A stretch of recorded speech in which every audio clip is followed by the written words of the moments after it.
Bom, boa tarde a quem está resistindo até agora, né? E estou só testando aqui para não fazer besteira. Mas agradecer aqui, saudar a todas e todos, né? Agradecer o convite da ONU Habitat, o convite do governo de Alagoas e essa oportunidade da gente estar discutindo aqui políticas públicas, inovação. E eu vou procurar falar um pouco no sentido, talvez, de coisas que estão fora do senso comum, estão fora do debate, nesse sentido também é uma inovação, e procurar estar discutindo muito a questão da gestão pública, do enfrentamento à desigualdade, que no Brasil, no Nordeste, infelizmente, ainda é uma questão muito importante, apesar de todos os avanços que nós tivemos desde a Constituição Cidadã de 1988.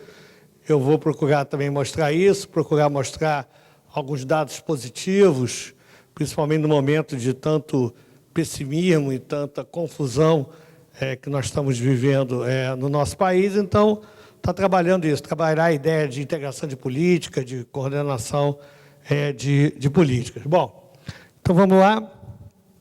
Aqui eu trouxe um pouco a trajetória brasileira e por região, né?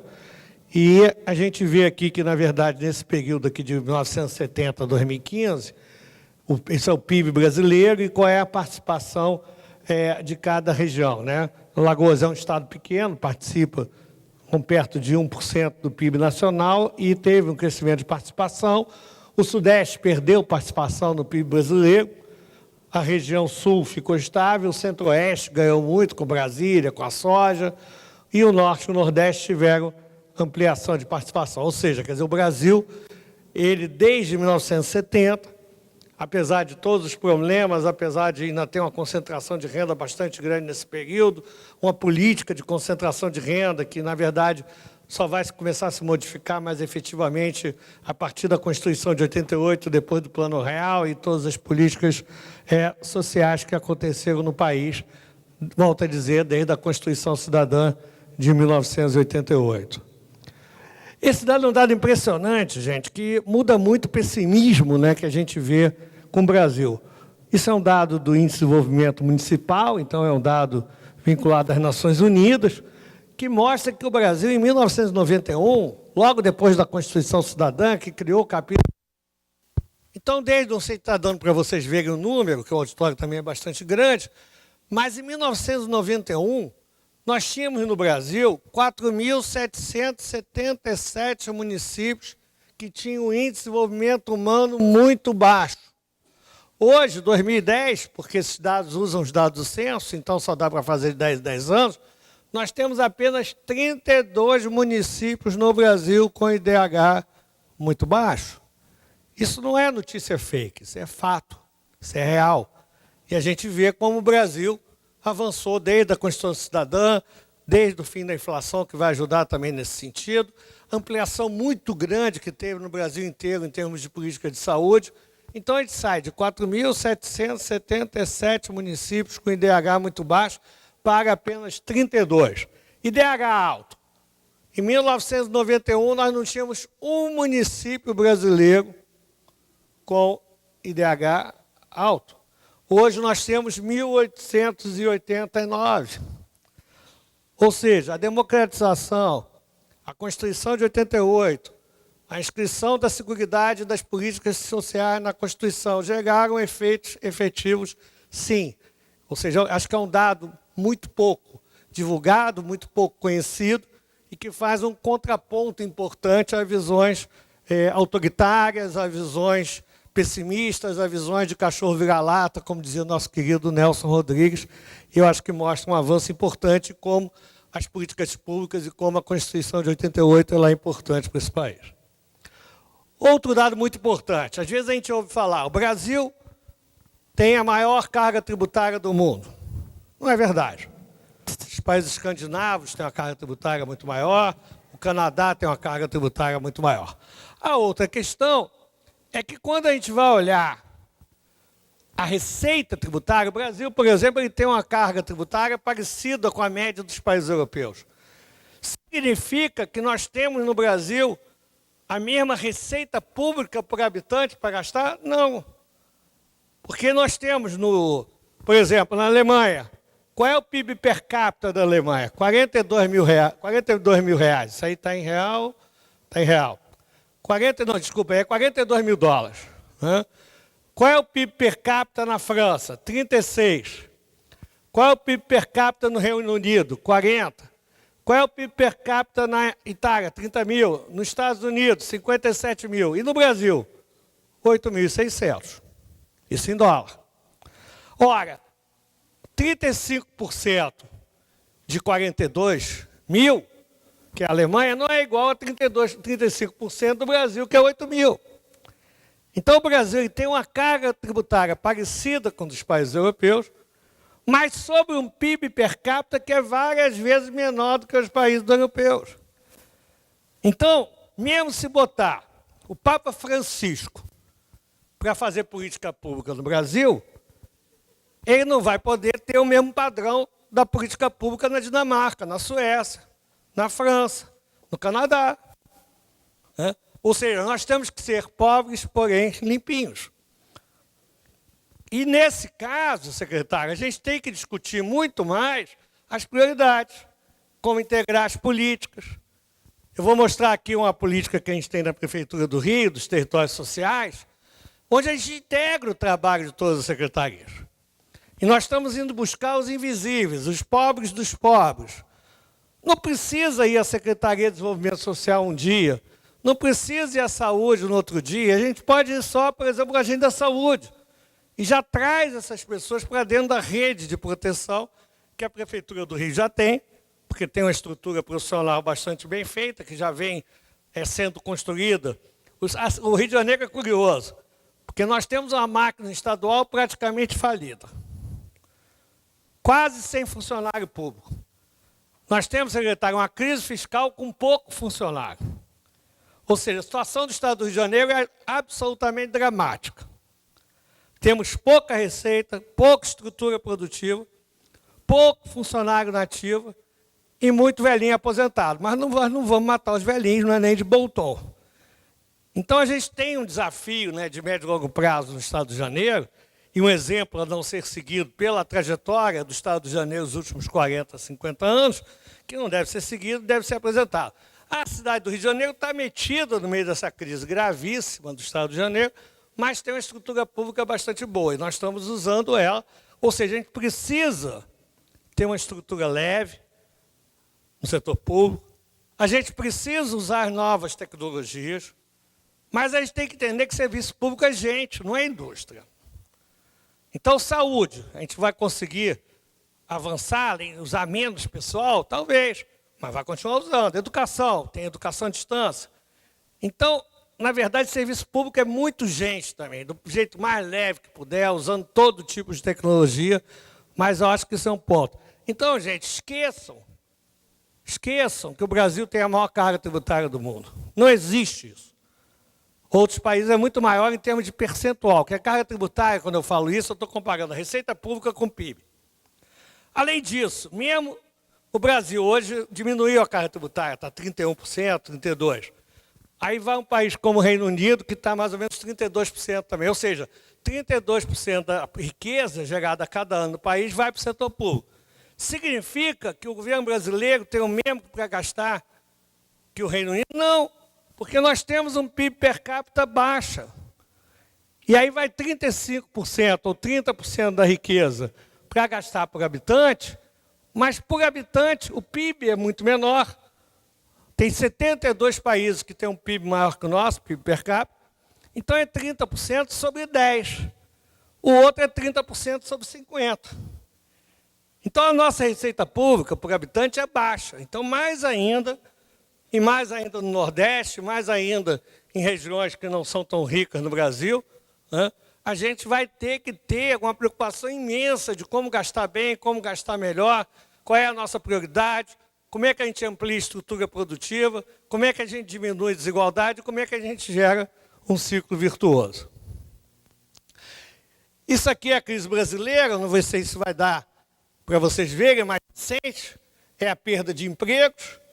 O Estado do Rio de Janeiro perdeu 14% do total de empregos formais, são mais de 500 mil de empregos formais perdidos. né? Alagoas, por conta do problema das usinas, né? Também teve uma perda de emprego formal importante, 12%, mas eu sei que, ao mesmo tempo, a economia ela tem se diversificado no interior. Acho que tem sido feito um bom trabalho, de fato. Eu não sou a pessoa que costuma elogiar à toa, mas pelas conversas que eu já tenho tido e pela avaliação que eu vejo, de fato, tem se avançado, né? Mas é um quadro extremamente grave. Nós tivemos quase 3 milhões de empregos perdidos com carteira assinada desde o início da crise de 2015. E eu quis trazer também para cá um pouco esse cenário também para o Nordeste, onde se perdeu 600 mil empregos. Vejam como a crise no Estado de Janeiro é grande. No Estado do Rio de Janeiro se perdeu 550 mil empregos e o Nordeste inteiro 600 mil. Então, a crise do Rio de Janeiro é uma situação particular e é um exemplo a não ser seguido que a gente pode estar discutindo em outras ocasiões.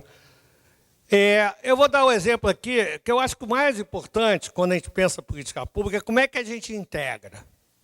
Como é que a gente integra a política de saúde com a política de educação? Como é que a gente vai buscar atrair empresa para ter de quem cobrar o imposto? Como é que a gente vai gastar esse imposto? Como é que a gente aproxima moradia e emprego? Enfim, como é que a gente pode avançar integrando as políticas, tendo coordenação de políticas? Pensando a qualidade da gestão, mas pensando também qual é a estratégia.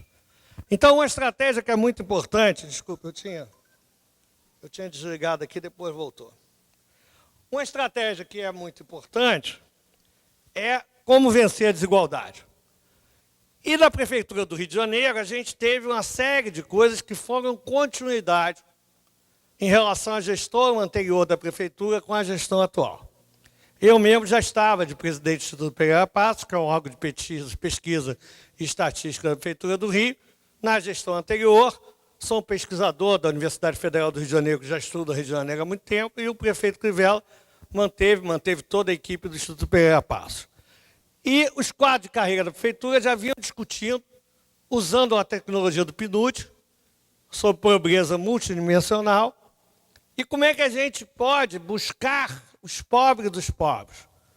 Como é que nós podemos achar os invisíveis? Conseguimos um dinheiro do Banco Mundial. O Instituto Pereira Passos tem um índice sobre desenvolvimento social que ele pega a cada 300, 400 domicílios, que são os setores censitários do IBGE. Pegamos os 180 setores censitários com pior índice de desenvolvimento social, fomos a cada domicílio, separamos aqueles domicílios em que se estava abaixo da linha da pobreza e estamos trabalhando essas pessoas como VIPs, ou seja, invertendo. O VIP não é o prefeito, o VIP não é o presidente da Federação das Indústrias, não é o João Roberto Marinho, o VIP para a prefeitura está começando a ser, espero que isso avance, são aquelas pessoas que mais precisam do Estado. Nessas regiões, gente, nesses 2.000 domicílios, que nós estamos trazendo para a rede que a Prefeitura já tem, porque ainda bem que a Prefeitura do Rio tem 70% da população na cidade de Janeiro atingida, beneficiada pelo Programa de Saúde da Família, mas ainda tem muita gente fora.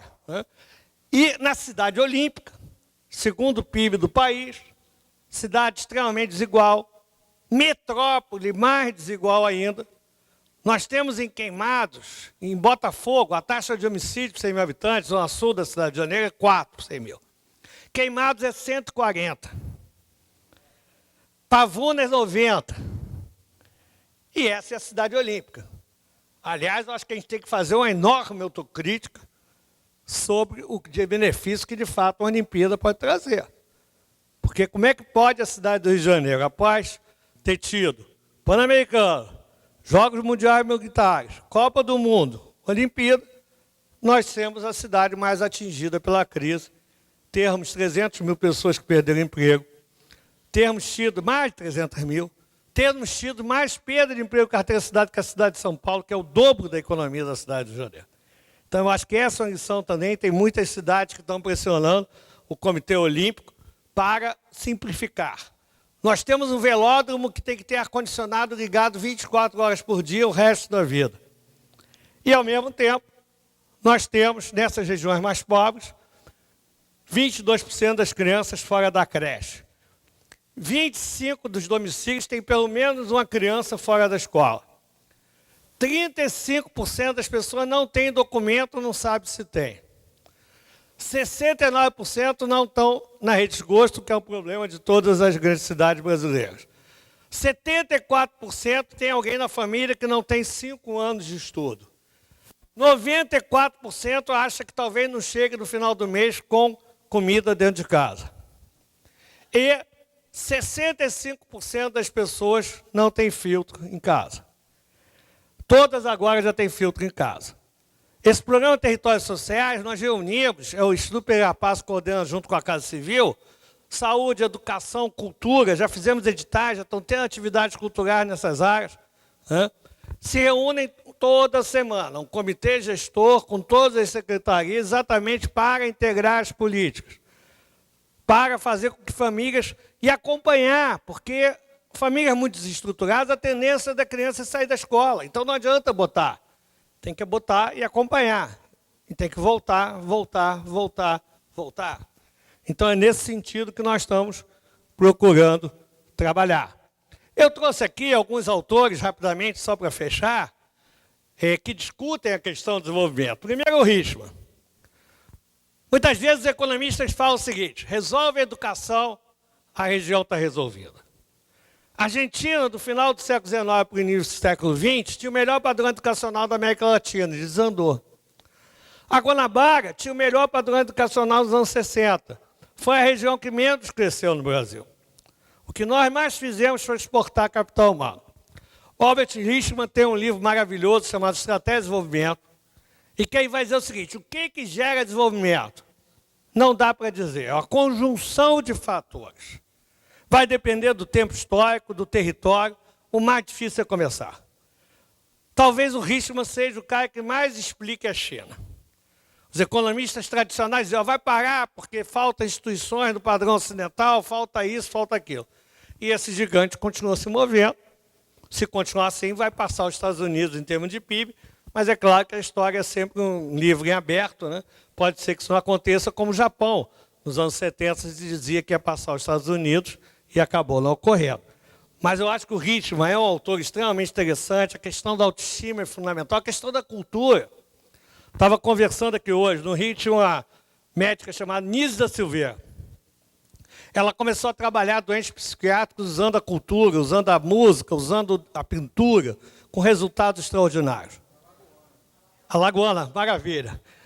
E quem trabalhava com ela era a dona Ivone Lara, sambista e também assistente social, e que infelizmente faleceu recentemente. E eu estava vendo Drauzio Varela no Pedro Bial, e aí houve lá um presídio que começaram a trabalhar com teatro. Geralmente tem uma reincidência de quem vai para o crime de 60%. Pois bem, nesse presídio caiu para 10%.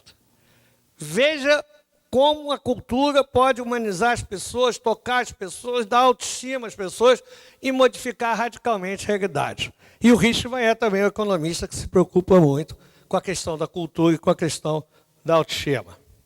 Paul Krugman é um intelectual americano, geógrafo, escreve no New York Times, e ele vai dizer o seguinte, olha, tem regiões, por que a desigualdade territorial? Por que a desigualdade entre as regiões?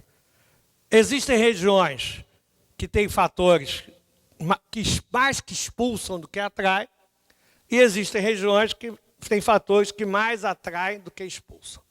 Enquanto tiver fatores que mais atraem do que expulsam, a região tende a acumular poder e riqueza, mas isso pode bifurcar. Eu acho que no Rio de Janeiro bifurcou nos anos 60, perdendo a capital.